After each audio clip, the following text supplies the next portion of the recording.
Fala galera, tudo certinho com vocês? Gente, vê só, hoje nós vamos conversar sobre um tema muito importante, tá?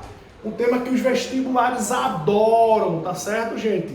Que é o que nós vamos denominar de grupo social, beleza? Gente, vê só, antes de qualquer coisa, antes da gente continuar fazendo uma reflexão e analisando teorias sociológicas sobre o que é grupo social, eu vou para uma definição muito simples. O grupo social se caracteriza por uma reunião de duas ou mais pessoas, duas ou mais pessoas, que ocorre algum tipo de interação entre elas, ou seja, que eles consigam ter algum convívio, algum link, alguma interação social, alguma coisa que os prendam do ponto de vista ideológico, do ponto de vista afetivo, né? Do ponto de vista de finalidade. Quando a gente for analisar aqui os tipos de grupos sociais, vocês vão entender isso de forma muito clara. Então, antes de qualquer coisa, defino como grupo social quando eu caracterizo uma reunião de duas ou mais pessoas que ocorre entre elas alguma interação. Essa interação ela pode ser com um perfil ideológico, por uma finalidade ou por questões afetivas, tá certo? Você pode olhar para mim ou pode refletir e falar, qualquer interação ou qualquer aglomerado de pessoas é um grupo social. Não é, tá? Não é. De antemão eu afirmo a você que nem todo grupo de pessoas nem toda reunião, para definir grupos sociais, nem toda reunião de duas ou mais pessoas são caracterizadas como grupos sociais. Por exemplo, na sociologia, existem também o que nós vamos chamar de agregado social, tá? Tio Marquinho, o que danado é um agregado social? Preste atenção, um agregado social é justamente o inverso do grupo social. É quando eu formo um grupo de pessoas onde eu não consigo criar nenhuma definição que interligue esse grupo. Então, se eu formar um grupo de pessoas e eu não consiga criar alguma interação onde eu interligue esse grupo, nós vamos denominar isso de agregado social. E existem basicamente três tipos de agregado social, que é o público, multidão e a massa. Mas sobre isso nós vamos falar na próxima aula. O nosso foco hoje é justamente o que é um grupo social. O óbvio, o ululante, né? Como eu diria, o clichê, o significativo, claro, pleno, o objetivo é esse daqui.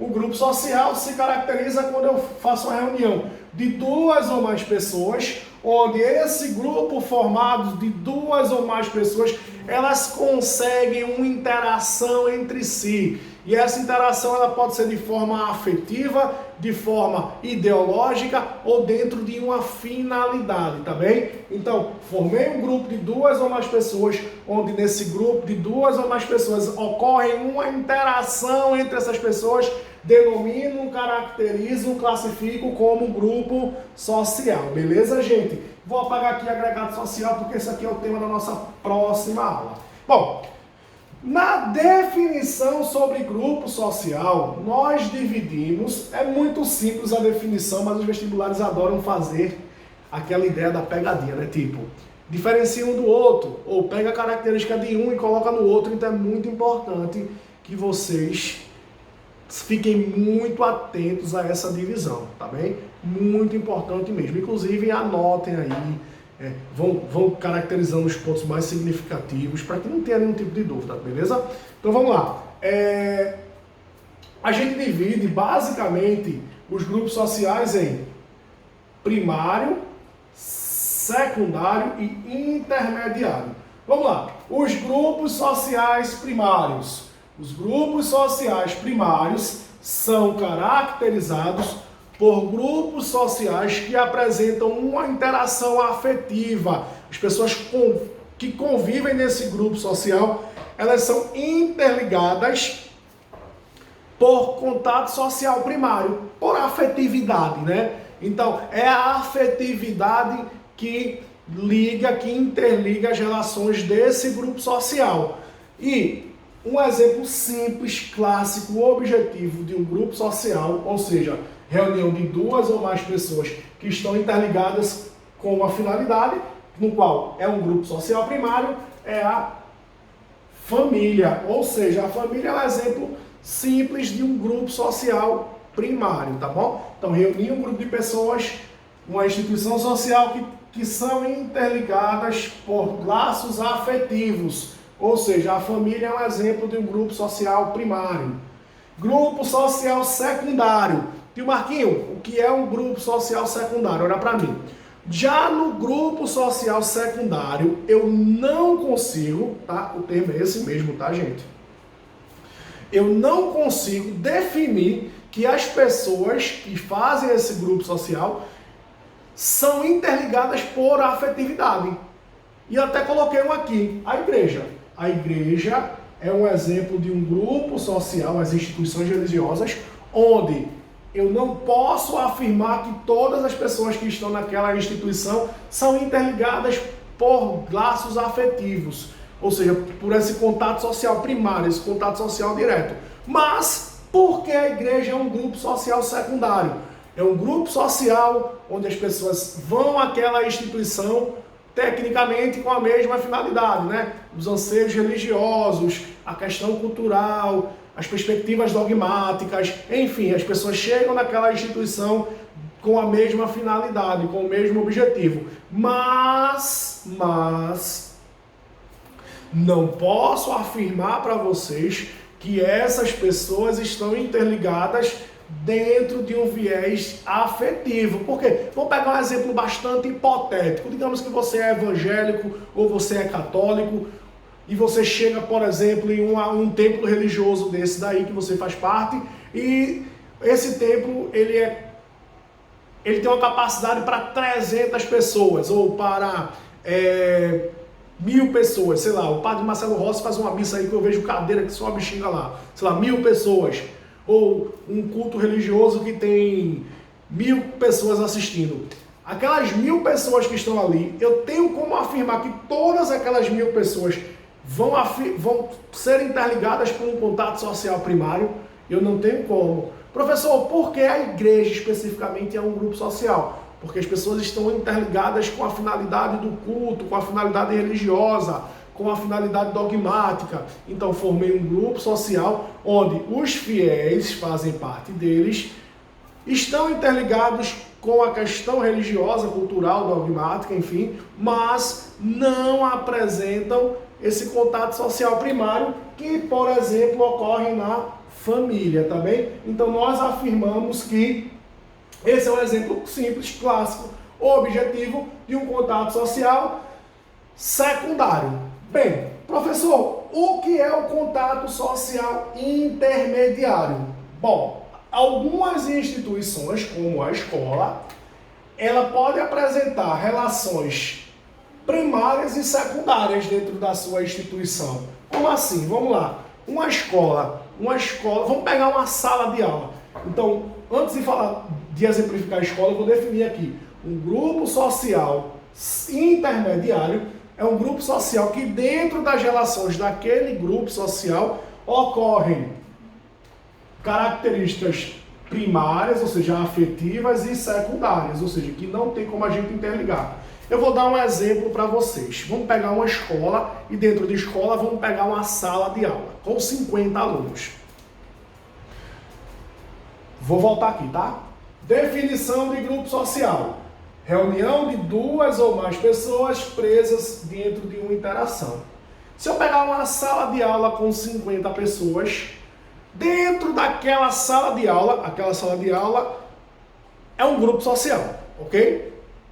Só que dentro daquele grupo social, daquela sala de aula com 50 pessoas, eu posso afirmar a você que existem vários pequenos grupos sociais ali dentro. Formei duas pessoas, eu formo outro grupo social. Então a escola é um grupo social e dentro daquela escola existem vários subgrupos, ou seja, intermediário. Então na minha sala de aula eu formei um grupo social com as 50 pessoas, mas as 10 pessoas que eu tenho bastante amizade, eu formei outro grupo social dentro da escola, outro perfil de grupo social. Professor, por que a escola é um grupo social? Grupo social, quando eu reúno a partir de duas pessoas dentro da interação. Você, quando vai à escola, você no mínimo tem a mesma perspectiva do seu amigo. Passar de ano, crescer intelectualmente, expandir suas ideias, aumentar a sua visão crítica, entrar no vestibular ou uma dessas. Enfim, você vai ter uma finalidade que todos vão ter ali. Então, interliguei de um grupo social dentro do mesmo objetivo, dentro da mesma finalidade, e a sociologia consegue enxergar isso, denominamos isso de grupo social. Beleza? Gente, vê só, preste atenção. Na sociologia, é bem interessante falar sobre isso também. Quando a gente fala, por exemplo, de divisão de grupos sociais, analisamos o conceito de grupo social, e a maioria desses grupos sociais também são caracterizados por instituições sociais. Família, Estado, igreja, escola, né? São grupos sociais. Quando eu falo de instituições sociais, tem um sociólogo que olha muito o papel dessas instituições dentro de uma ideia coletiva. Esse sociólogo chama-se Emile Durkheim, tá, gente? É interessante que vocês façam esse link, tenham essa ideia. Quando eu falo muito de instituições sociais, que são esses grupos sociais que a gente define aqui, um sociólogo que analisa muito esses grupos e o papel desses grupos sociais é um sociólogo chamado Emile Durkheim, que inclusive ele define que as instituições sociais, elas têm que ter um papel voltado para o coletivo, né? Até porque a gente aqui não está falando de vida individual, não está falando da ação de marca, está falando do coletivo. Então as instituições sociais sempre têm que manter o coletivismo de forma plena. É um pensamento bem durkheimiano, beleza? Bom, outro ponto bastante importante quando nós falamos de grupo social é o que eu vou denominar de mecanismo. Vou apagar aqui para ficar mais bacana, para a gente entender melhor, tá? Só um minutinho aí, tá, gente? Beleza. É o que eu vou chamar de mecanismo de sustentação. Vê só, gente. Todo grupo social é uma instituição social que apresenta características. E aí, para manter uma ordem dentro de um grupo social, nós vamos chamar o que eu denomino de mecanismo de sustentação. Alguém que vai dar um freio de arrumação, alguém que vai ter uma liderança dentro desses grupos sociais. E dentro da definição de grupo social, quem mantém esse papel de liderança, quem mantém uma organização institucional dentro desse grupo social, é o que nós vamos denominar de mecanismo de sustentação. Essa liderança que mantém o que eu vou chamar de mecanismo de sustentação, ela pode ser de pessoas, ou seja, um indivíduo, ou pode ser institucional. Vou dar um exemplo para vocês, dois exemplos muito simples. Pessoas. A família é um exemplo de um grupo social, ok? Quando eu afirmo que o pai ou a mãe mantém as diretrizes institucionais dessa família, criando regras, criando conceito, criando uma ideia de convívio de maneira hierarquizada, ou dentro de uma ordem, ou dentro de uma questão ética, enfim, criando um conceito de respeito e de convivência tranquila ali. Esse pai ou essa mãe, por exemplo, eu estou falando pai e mãe porque é a visão mais tradicional que nós temos de família, ele vai ter o que eu vou chamar de mecanismo de sustentação, que é uma espécie de liderança dentro daquela instituição social que serve justamente para manter a finalidade desse grupo social, que no caso é a família, tá? No caso de figuras institucionais, se eu afirmo que a escola, por exemplo, é um grupo social, que de fato é, eu posso dizer que o diretor da escola, o coordenador, ele mantém ordem, ele por meio de regras, de leis, para manter uma diretriz, porque todo grupo social é preso a diretrizes, a regras, às leis, até para que se tenha uma finalidade dentro dessa teoria, tá bom? Então, repetindo, dentro dos grupos sociais, que a gente definiu aqui, existem os chamados mecanismos de sustentação. Tio Marquinho Caísso, são lideranças que ocorrem dentro desses grupos sociais, que têm a finalidade de, além de manter uma ordem dentro desse grupo, dar um viés ideológico, mostrar a finalidade, seguindo as regras. E aí eu digo que essas lideranças elas podem ser de pessoas, ou seja, o indivíduo, e eu dei o exemplo da família aqui, o pai ou a mãe, por exemplo. E institucional, ou seja, quando uma instituição como a igreja, como a escola, ela tem pessoas que fazem papéis de leis e regras. E um exemplo disso é a direção de uma escola, que ela vai institucionalizar leis e regras para manter o viés ideológico, o viés da finalidade daquela instituição, tá? Quem fala sobre essa teoria específica é outro sociólogo clássico, conhecido como Max Weber. Max Weber, dentre as suas teorias, ele afirmou que toda a sociedade, ela, para manter uma ordem, segundo Weber, tá? Ela passa por um processo de dominação. E aí Weber dizia que existiam 3 tipos de dominação dentro da sociedade, que as pessoas elas se predispõem a serem lideradas mesmo, tá? É o que ele chama de dominação carismática, dominação tradicional e dominação legal. Como é que funciona isso? Vamos lá. Dominação legal. Vou começar de trás para frente aqui, tá? Dominação legal é o seguinte: quando a gente segue leis e regras institucionais, ou seja, as leis restritas. Então, eu me sinto, por exemplo, a nível de Brasil, eu sou dominado, eu domino, eu respeito a Constituição, as leis e regras constitucionais. Então, eu passo por um processo de dominação legal, ou seja, as leis e as regras estão acima das minhas vontades para que eu consiga ter uma convivência dentro dos grupos sociais ética, não é? Dominação tradicional. Essa é quando eu sigo uma dominação seguindo as tradições culturais de um povo. Isso aqui é muito comum, sabe aonde, gente? No Brasil colônia. Então, por exemplo, o senhor de engenho, ele tinha uma representatividade muito forte do ponto de vista tradicional dentro da sociedade. Então a gente denomina isso como dominação tradicional. E a dominação mais perigosa dentre essa questão de seguir leis e regras, eu sei que pode ser críticas aqui na tradicional, é o que eu vou chamar de dominação carismática. É quando grandes líderes políticos ou religiosos conseguem criar um conceito de dominação, fazendo com que as pessoas gostem da sua figura. O grande problema da dominação carismática é que muitas vezes ela permeia, ela vai flertar com o fanatismo. Um exemplo de um líder que criou esse conceito, que usou esse conceito de dominação carismática é Adolf Hitler, por exemplo, na Alemanha, Benito Mussolini na Itália, que são aqueles governos totalitários. E que vê que o grande problema desses governos é que as pessoas param de olhar ou param de fazer uma reflexão nesses governos de forma racional, porque ele passa a permear o fanatismo. Beleza, gente? Vou deixar um cheiro muito grande para vocês aqui. Fiquem na paz, estudem muito bem esse conceito de grupo social, anotando direitinho. E se tiver qualquer dúvida, pode me procurar pela plataforma da escola, por qualquer meio aí, que eu estou aqui muito aberto para tirar essa dúvida de você, tá bom? Gente, tchau, tchau, fiquem na paz, valeu!